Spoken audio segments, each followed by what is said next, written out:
असेच गोल प्रकारचे दिसेल। हे बघा, हे बघा, हे पहा, हा दगड पहा। तुम्ही कुठलाही दगड घ्या। आता हा ह्याला आकार पहा कसं मस्त आलेलं आहे ह्या दगडाला।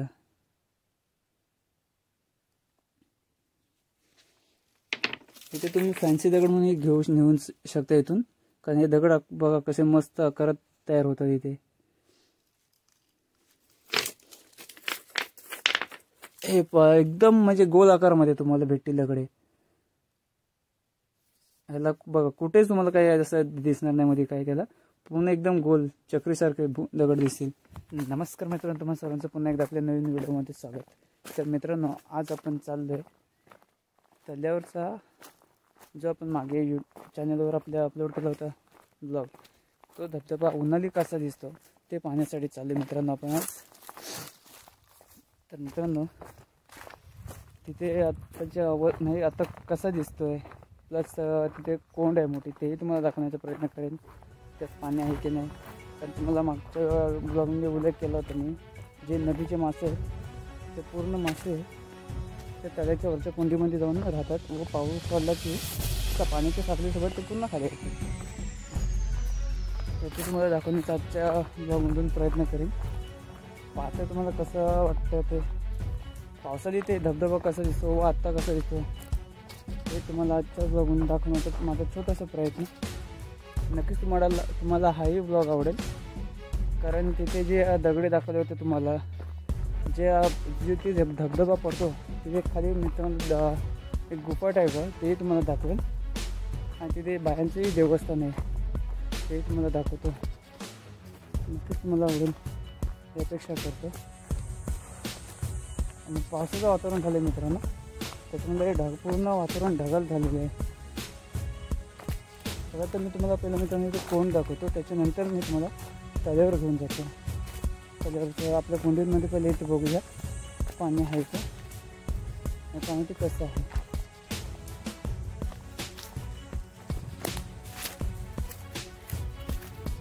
इकडे मित्रांनो हे आपले हे कोण जे मागच्या ब्लॉगमध्ये तुम्ही पाहिले असाल, ते शॉर्ट्स असतील तर मी तुम्हाला दाखवण्याचा प्रयत्न करेन।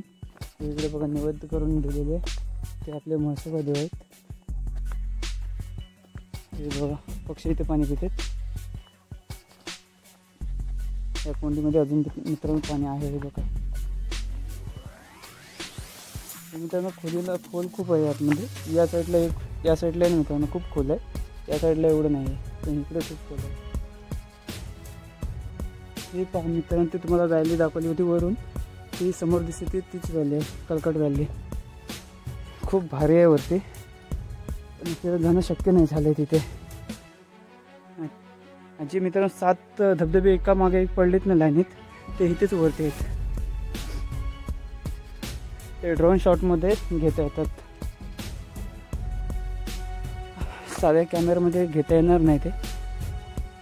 त्यासाठी ते जर कॅच घ्यायचं असेल शूट तर ते ड्रोनच लागेल। आणि हा इकडे होता तो मित्रांनो रेड झोत, तेच गणपती झोताचं येतं पाणी खाली। हे दगड पहा केवढे मोठे मोठे आहेत, असेच सर्व मोठमोठे दगड आहेत।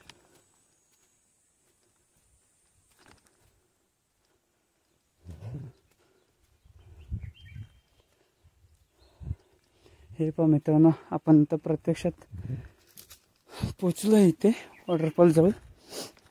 आता पहा कसं एकदम भग्न अवस्थेत दिसतंय, कारण इथे पाणी यायचं एक थेंब नाही आहे खाली।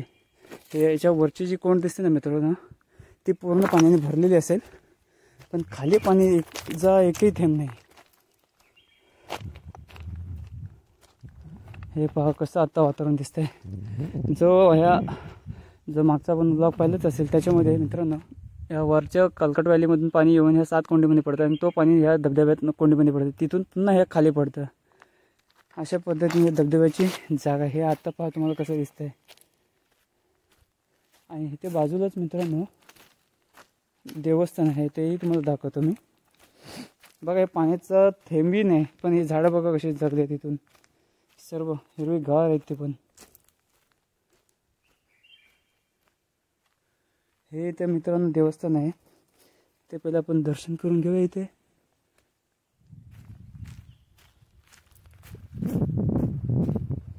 बघूया आपल्याला जायला जमलं तर आपण इथून आपण वरती जाऊया आणि तिथून वरचं वॉटरफॉल पाहण्याचा प्रयत्न करूया. कोंडीमध्ये पाणी आहे की नाही, कसं आहे ते बघा मित्रांनो. जो वॉटरफॉल वरून जे पडतो ना धबधबा, इथून तो पाणी सरळ इथे आतमध्ये जातं, इथे खाली. आणि ही दगड असल्यामुळे आणि इथे खाली खूप मोठा खड्डा आहे, तुम्हाला आता दाखवतोच. त्याच्यामध्ये पाणी गोल सर्कल टाईप गोलगोल फिरत असतं आतमध्ये आणि त्याच्यातून जो दगड बाहेर निघतो तो एकदम गोल आकाराचा तयार होतं. हे पाण्यामुळे सर्व मित्रांनो घासलेलं आहे सर्व दगड कातल. तर आपण पहिलं आता आपण त्या आतली जागा पाहून घेऊया. चला, तर इथे कोणी नाही.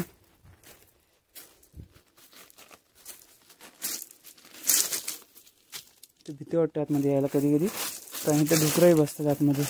आता आपण दगड टाकले त्याच्यानंतर समजलं आपल्याला इथे कोणी नाही, तर पण जेव्हा दगड गेलेलं बरं नाही. हे कोणी चिंबोरं उकारलेले आहेत.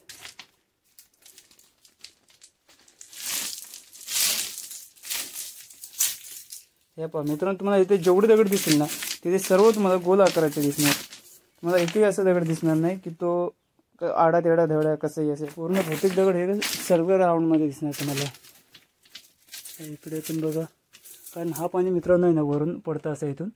हा स्ट्रेट पाणी इथून खाली येतं आणि याच्यामध्ये पाण्याला जायला हे एकच रस्ता आहे. त्याच्यामध्ये एवढं पाणी फोर्समध्ये येतं ते ऑटोमॅटिक इथं गोल सर्कलमध्ये फिरत असतं इथे पाणी. त्याच्यामध्ये सर्व दगड मित्रांनो गोल तयार होतात. हे पहा, तुम्ही कुठलाही दगड उचला, हे पहा कुठलाही दगड उचला तुम्हाला असेच गोल प्रकारचंच दिसेल. हे बघा, हे बघा, हे पहा, हा दगड पहा. तुम्ही कुठलाही दगड घ्या. आता हा ह्याला आकार पहा कसं मस्त आलेलं आहे ह्या दगडाला.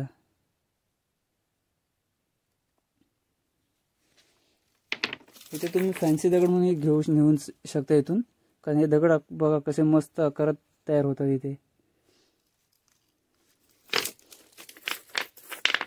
हे एकदम म्हणजे गोल आकारामध्ये तुम्हाला भेटतील दगडे. ह्याला बघा कुठेच तुम्हाला काही असं दिसणार नाही मध्ये काही, त्याला पूर्ण एकदम गोल चक्रीसारखे दगड दिसतील. तुम्ही कुठलाही दगड पाहू शकता इथे बघा. चला तर आपण आता मित्रांनो इथून पण बाहेर पडूया. हा मित्रांनो पाणी पूर्ण इथून रिसायकल होऊन बाहेर पडतं. मित्रांनो तुम्ही आता पाहिलाच असेल, हा जो आपला कोंडीच्या खाली जो धबधबा पडतो, सॉरी कोंडीवरून जो खाली वरच्या कोंडीतून जो खाली धबधबा पडतो तल्यामध्ये, ते याच तल्यामध्ये ही अशी जागा मित्रांनो गोल गुफट आहे. तो पाणी पूर्ण रिसायकल होतं, गोलगोल गोलगोल फिरतं. त्याच्यामुळे जेवढे दगड आहेत ना मित्रांनो इथे ते गोल आकाराचे तयार होतात. चला तर तुम्हाला आता आपण वरती जाऊया. जसं तुम्ही मागच्या व्हिडिओमध्ये तुम्हाला सांगितलं होतं हे दगड गोल कसे बनतात, त्याचं कारण हे तुम्हाला पाहायला मिळालं असेल. आणि मित्रांनो जे नदीने मासे जे येतात ना वरती, उन्हाळी म्हणजे पावसाळी, ते सर्व मासे ह्या कोंडीमध्ये जाऊन बसतात. ह्या दगडावर ह्या कातलाने जाऊन हे जे वरती कोंड दिसते ना, कुठे गेले, हे जे वरती कोंड दिसते ना तिथेच जाऊन सर्व मासे राहतात. चला तर पहिला आपण एक बघूया, आपल्याला जमलंच तर आपण ते पाणी कोंड तुम्हाला दाखवण्याचा प्रयत्न करतो. इथून आपण आता वरती आले, पाहूया आपल्याला वरती जाता येतं का पहिलं. इथून आपल्याला वरती जायचं आहे, तर आपण मोबाईल इथून बंद करूया.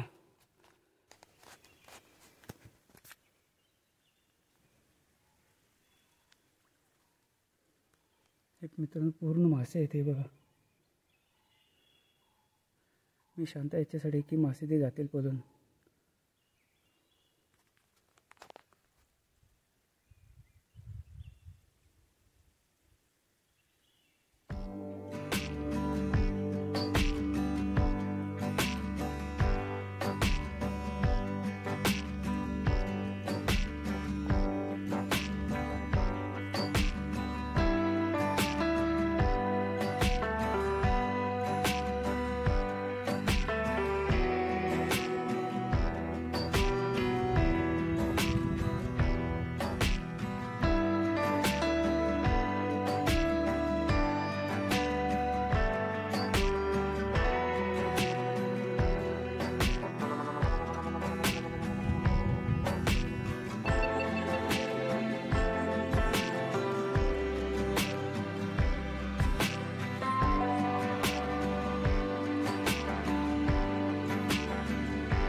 बांधत जे कोंडीच्या बांधत जे मासे घेऊन येतात ते या नदी मित्रांनो ह्या लास्ट कोंडीमध्ये येतात आणि हे सर्व मासे याच कोंडीमध्ये राहतात. आणि एकदा की पाऊस पडला यातलं पाणी बाहेर पडलं इथे नदी चालू झाली तर मग हे मासे पुन्हा खाली नदीला जातात.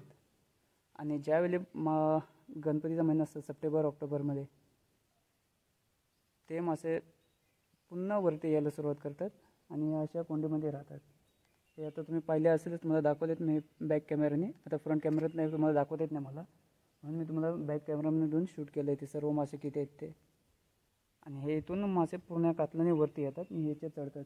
आणि ह्याच्यावरती मित्रांनो 7 कोंडे आहेत, एकावर एक अशा 7 कोंडे आहेत. ही सर्वात मोठी कोंड आहे. याच्यात वर्षाचे 12 महिने पाणी असतं आणि पाणी पिऊ शकतं. इथं खूप चांगलं आहे आणि इथं शक्यतो कोणी येत नाही. आणि हे मासे पण पहा किती मोठे मोठे मासे आहेत. चला तर आता आपल्याला मित्रांनो इथून निघायचं. मित्रांनो व्हिडिओ कसं वाटला हे जरूर कमेंट करून कळवा, कारण असं तुम्हाला दृश्य कोणीच कदाचित दाखवलं नसेल आजपर्यंत जे मी तुम्हाला आज दाखवतो आहे. तर मग हे एकदा दृश्य पाहून घ्या. हे वरतून पूर्ण धबधबा येतं खाली बघा इकडे. हा आपला हे वरून धबधबा पडण्याचं मेन ठिकाण. आणि हा बॅकग्राऊंड, हे बॅकग्राऊंड पाहून घ्या एकदा. आपल्या पाठीमागे आपण इथूनच वरती आलो आहे मित्रांनो. हे पहा, ह्या डोंगरांनीच आपण वरती आलो. तुम्हाला दाखवतो तरी पण एकदा. हे पाठचं बॅकग्राऊंड पहा कसं मस्त हिरवं ग्रीनरी इथंच आहे, त्याच्यामुळे तुम्हाला दाखवता नाही मी कसं वरती आलो आहे. पण आता पहा तुम्ही, ह्या डोंगरांनी मी वरती आलो आहे मित्रांनो, ह्या कातलान पूर्ण. आता आपल्याला असंच खाली उतरायचं आहे. त्याच्यामुळे आता आपण पुन्हा मोबाईल बंद करूया, कारण तुम्हाला दाखवतो पाहिजे इथून. हे आपण कडेने इथून मी असं आलो इथून वरती. तो टप्पा दिसतो ना, तिथून ह्या टप्प्यावरून वर असं असते असं वरती इथपर्यंत आलं आहे. तर चला तर आपण इथे स्टॉप करूया व्हिडिओ. चला तर मित्रांनो, आपलं वरची कोंड पाहून झालेली आहे. त्यात तुम्ही पाहिले असेल आता किती मासे होते त्याच्यामध्ये. मी तिथे बोलत नव्हतो याच कारणासाठी की मी बोलल्यानंतर माझ्या आवाजाने ते मासे पुन्हा पाण्यात जात होते, म्हणून मी तिथे बोलत नव्हतो. कारण बोलता येत नव्हतं, कारण ते माशाचं मेन सीन दाखवायचं होतं तुम्हाला माशांचं, म्हणून मी गप्प होतो. आणि आपण आपण ह्या कातलानी असं पूर्ण वरती चढून गेलो होतो आणि त्या कट्ट्यावर जाऊन बसलो होतो जिथे व्हाईट दिसते ते बोटाच्या एक्झिट बरोबर पॉईंटवरच. तर तिथे जाऊन आपण हे सर्व शूट केलेलं आहे. आणि तुम्ही पाहिलं असेल असं दृश्य कधी पाहिलेत का कधी. आणि हे जे तुम्हाला बोलतो ना, जे चनाट वॉटरफॉल हे पूर्ण अपरिचित आहे. इथे कोणीच येत नाही इथे. तर ते मला सर्वांसमोर मानायचं आहे. त्याच्यामुळे मी माझे एक छोटंसं प्रयत्न जेवढं होईल तेवढं मी शक्यतो सर्वांसमोर मांडण्याचा प्रयत्न करत आहे. आणि ह्या कोंडीमध्ये मित्रांनो वर्षाचे 12 महिने पाणी असतं. हे पाणी कधीच आटत नाही. आणि जे मासे तुम्ही पाहिलेत ते आता एकदा पाऊस पडला ना मित्रांनो की ते मासे पूर्ण नदीच्या पाण्यासोबत, जेव्हा आम्ही साखळी बोलतो त्या साखळीने पूर्ण मासे नदीला खाली जाणार, जसं की माणगावपर्यंत. ऑगस्ट, सप्टेंबर, ऑक्टोबर ह्या 3 महिन्यात मासे जे वरून खाली गेलेले असतात मासे ते पुन्हा वरती येतात. आणि एकदा की पूर्ण मासे वर येऊन ती येऊन त्या कातलाने वरती जाऊन त्या कोंडीमध्ये राहतात. आमच्या मित्रांनो नदीला 2 प्रकारचे मासे मिळतात चढणीचे. म्हणजे एक वल्गणीचे मासे ते वेगळे, आणि हे मासे आम्हाला चढणीचे भेटतात. चढणीचे म्हणजे ह्या कोंडीतून जे मासे खाली जातात ते पावसाळ्याच्या एंडिंगला पुन्हा ते मासे वरती यायला सुरुवात करतात. आणि ते वरती येणारे मासे आता ते कोंडीमध्ये आहेत. आणि ते एकदा पाऊस पडला की पुन्हा ते खाली जाणार. तर अशा आमच्या इकडे मासे 2 प्रकारचे आणि डबल चढणीचे मासे मिळतात. पण ह्या पावसाळी मिळतात, एंडिंगला मिळतात त्यांच्या पोटात अंडी नसतात, आणि जे सुरुवातीला मिळतात त्यांच्या पोटात अंडी असतात. हाच एवढा फरक आहे. आणि हे सर्व मासे मित्रांनो मल्याचे मासे, त्याच्यात जो अन्य कुठल्याही प्रकारचा मासा मिळणार नाही तुम्हाला, कारण दुसरा मासा कुठलाच चढत नाही असं वरती, फक्त मल्याचाच मासा वरती चढतो. तर आपले हे कोंड पाहून झालेले आहे. आपल्या पाठीमागे इकडे ते झाड आहे, इकडे पाठीमागे ते बायांचं देवस्थान आहे. त्यांना आम्ही घावरकरणी बाया बोलतो. आणि हे जे तुम्हाला दगड दाखवलं खाली सर्कल गुफा आहे, त्या गुफेतून एक पूर्ण सर्कल होऊन दगड बाहेर पडत असतात. जसं की इकडे तुम्हाला परिसरात याही भेटतील तुम्हाला पाहायला. इकडे दगड हे सर्व गोल प्रकारचे दगड आहेत. तुम्ही कुठल्याही साईडला पहा तुम्हाला सर्व साईडने गोलच प्रकारचे दगड दिसतील. असो, चला तर एकदा आपण हे, आणि मित्रांनो तुम्हाला सांगितलं तुम्हाला असं पण सांगितलं आहे, हे जे वरती आहे ना मित्रांनो ती कलकट व्हॅली आहे. ते कलकट व्हॅलीत कधी आपण गेलोच ना तर तुम्हाला नक्कीच दाखवेन, तेही पूर्ण एक्सप्लोअर करेल. आणि मी जे थोडंसं शूट केलेलं आहे वरून ते स्टार्टपासून मी शूट केले ना, आणि हा एंड आहे. एंडपासून तुम्हाला दाखवेन ते स्टार्ट वरती आहे तिकडे, त्याच्यामध्ये तुम्हाला तेही दाखवेन. कधी गेलो तर पूर्ण तुम्हाला व्हॅली एक्सप्लोअर करून दाखवेन. चला तर मग.